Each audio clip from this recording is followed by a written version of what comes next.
Cette fois, c'est le voisin du PFC qui a créé la surprise. Victoire 1-0 hier au Parc des Princes, 8 jours après avoir fait mieux que résister en championnat. A battu seulement 2-1.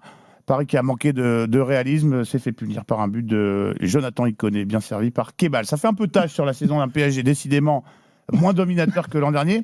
Cette question, pour vous, messieurs, est-ce qu'il s'agit de ce qu'on appelle dans notre jargon parfois une faute professionnelle ou simple erreur de parcours à vite oublier? J'ai envie de te répondre simple erreur de parcours parce qu'au vu du match, c'est quand même très très dur d'analyser la rencontre. Ils ont les occasions, ils font le match, ils n'ont pas l'efficacité qu'il faut, ils se font piéger par ce très bon travail de Ilan Kebal avec Ikoné, mais PFC fait pas grand chose. Je trouvais que le match d'hier était meilleur côté parisien. Enfin, côté PSG, parce qu'il faut préciser. Ouais. C'est compliqué ça. Ça va pas du tout ça. Il faut trouver un truc interiste ou je sais pas, FCiste ou je sais pas. Il y a un truc quand tu commentes les matchs, c'est dur. En tout cas, côté PSG, je les ai trouvés meilleurs que sur le dernier match contre le PFC où ils avaient gagné 2-1. Et c'est le paradoxe du football. Tu te fais éliminer. Sincèrement, je m'y attendais pas du tout avant la rencontre de voir le PFC faire un coup comme ça. Donc ça m'a laissé un peu sans voix. Après, attention à ce PSG parce que je trouve quand même qu'il y a un peu de suffisance, qu'individuellement, j'ai eu le sentiment que, notamment sur la ligne de devant, il y a des performances qui m'ont quand même beaucoup gêné, parce que quand je regardais le match, Simon, je me disais, mais en fait, ils se sentent tellement au-dessus qu'ils se disent, bon, bah, ça va passer ce soir.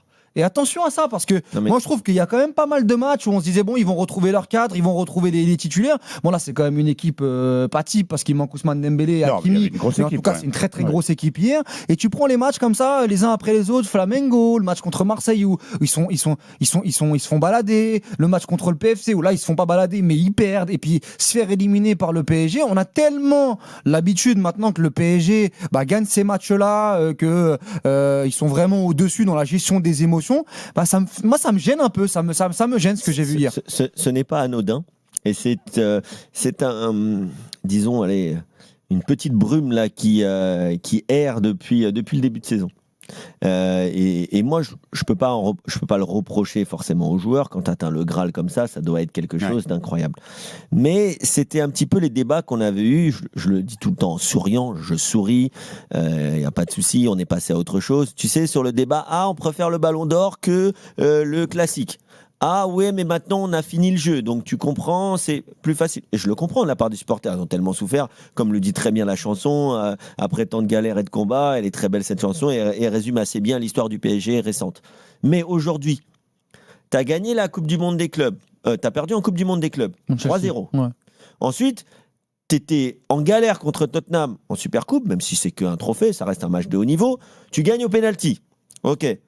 Après, avec égalisation à la dernière seconde. Voilà. Tu gagnes au pénalty contre Flamengo, dans un gros match aussi. Tu perds contre Marseille, donc le fameux classique. Là, tu fais 2-2 contre Marseille, mais si tu perds, il n'y a vraiment pas scandale. Tu perds contre Monaco là-bas. Tu perds contre Monaco. En championnat, c'est ce que je disais, beaucoup moins dominateur. T'es derrière Lens. Ouais.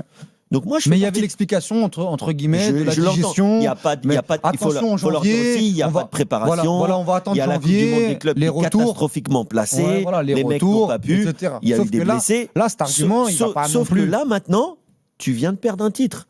Et là, avec tout le respect que j'ai et très peu, pour les genres de titres où tu gagnes sur un match. Pour le coup, je suis complètement d'accord avec Vincent Moscato. Pour moi, tu ne peux pas dire qu'un truc sur un match, c'est pas un titre. C'est un match de gala. T'as un petit truc à la fin. Après, c'est un accomplissement qui t'a emmené à ce match-là. Pas de souci. Qui était sur le long terme. Pas de souci. Mais pour moi, ce n'est pas un titre à part entière. Oui. Les titres, c'est la Coupe de France. Même si tu bats des amateurs, ils avaient battu des amateurs, on s'en fout. Ouais. Là, c'est la Coupe de France, très belle coupe. Historiquement, c'est comme la Cup, c'est magnifique, c'est une des très belles compétitions de notre football. Mais là, tu l'as perdu, celui-là, officiellement. Et en plus, même en termes d'image, face au PFC... Bon, après, ça, c'est pas trop mal. Mais tu vois, ça te fait un premier... tu leur donnes une première image, quand même, tu vois. Parce qu'on disait, est-ce que c'est un derby, est-ce que c'est pas un derby on se rappellera. Première année du PFC, le PFC, petite rivalité qui... mais du côté du PSG, normalement, tu dois pas leur laisser cette... Je suis d'accord. Cette chance-là, Après, bon, c'est 90 minutes. t'aurais pu aller au penalty. Bon, là, tu perds dans le match en plus. Ouais. C'est dans le jeu, même Et si puis t'as t'as les les occasions. occasions. Et puis moi, je trouve qu'encore une fois, il y en a beaucoup qui ont la main dans le slibard. C'est à un moment donné, là, mais tu vois Barcola encore le match qu'il fait. J'ai pas envie de relancer. Alors, il fait des différences Il fait énormes. des différences, mais dans la se finition, fait il pas est pas- violence dans la finition. Il est pas convaincu. Trop nonchalant. Je Mais trouve lui, qu'encore le- une fois, le- Ramos, quand il démarre et quand il rentre, c'est deux Après, il est, joueurs quand même, différents. collectif. Il Bien lance sûr, oui. sur Orbit Ousmane Très bien. Dembélé. Oui. Il fait les bons choix. Oui, mais je trouve que Il a une grosse occasion au moment du gauche qu'il doit mieux oui, faire. dans la finalité, il doit quand même mieux faire. Fabian Ruiz, il est parvenu Et du jour de hier, l'an. Casper. À Casper, non, il y a des choses. Et puis la charnière centrale, Beraldo, moi encore une fois, Ouais. moi je suis Mais désolé. même Zabarni, les deux. c'est dur quoi. Donc moi franchement, En tout cas, attention. s'ils se faisaient éliminer en Ligue des Champions, moi je pense qu'ils vont revenir à un très haut niveau. Ils vont enchaîner, en tout cas je l'espère pour eux. Mais s'ils se font éliminer en Ligue des Champions, en 8e, en quart, par un bel adversaire, on peut pas dire qu'on sera surpris non plus. Ça, on peut pas le dire. S'ils vont au bout, on peut pas dire non plus qu'on sera surpris parce qu'on a vu, pourquoi pas, un rouleau compresseur et puis un truc, enfin, je veux dire, une machine qui peut avoir du mal à se lancer. Mais le rouleau compresseur, on peut le voir par bribes dans certains matchs. Mais si leur saison elle part en cacahuète et ils se font éliminer dans quelques semaines ou dans quelques mois, on pourra pas dire non Et puis, plus après, qu'on est plus et puis surpris. surtout aussi, on a le droit d'être gêné par ce type d'élimination par rapport au standing que représente le Paris Saint-Germain aujourd'hui, champion d'Europe, meilleure équipe d'Europe.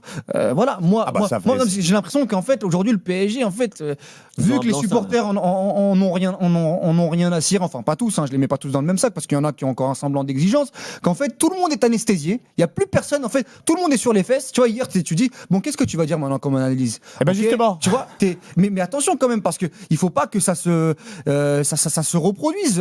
Moi j'aimerais bien revoir un PSG qui dans le contenu, même si encore une fois hier ils font un vrai bon match, mais qui met le contenu et puis surtout j'ai envie d'avoir l'impression qu'ils vont au bout des choses, qu'ils vont vraiment au bout des choses. Et il y a 2-3, moi je répète, hein, mais il y a 2-3 comportements hier moi qui me gênent. J'espère que Luis Enrique va réveiller un peu tout le monde. Eh ben justement, il y avait à boire et à manger dans la prestation du PSG qui a montré les choses, mais qui s'est fait éliminer. Sentiment mitigé pour Luis Enrique après la rencontre.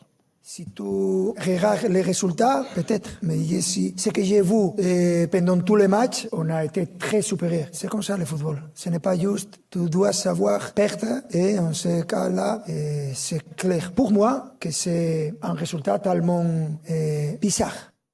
Voilà, un résultat bizarre, pour qui une veut à fois- la fois tout et rien dire. Pour une fois, je suis pas d'accord avec Luis Enrique. C'est un résultat. Il a raison quand il dit qu'ils auraient mérité de gagner. Mais contre Marseille, ils ne méritent pas de gagner. Et il l'a dit aussi. Donc, c'est pas si bizarre. Quand tu enchaînes les matchs où des fois tu mérites de gagner, mais tu gagnes pas. Des fois, tu gagnes ou tu passes au pénalty, mais tu n'étais pas meilleur, voire tu étais sur 90 minutes, presque inférieur à ton adversaire. Pour le PSG, c'est pas normal. Donc, c'est quand même une forme, c'est étrange quand même. Il y a un moment, c'est plus juste t'as perdu un match. Ok, t'as perdu un match, mais dans d'autres matchs où t'as gagné ou même où tu n'as pas gagné, t'étais pas au niveau où mais on ça que t'attend. hier c'est dur parce que t'es tellement au-dessus, tu dois gagner le match 100 fois. Même si Paul Vecchio, notre Mais c'était pas là contre réalisateur, Marseille où c'était de l'autre côté.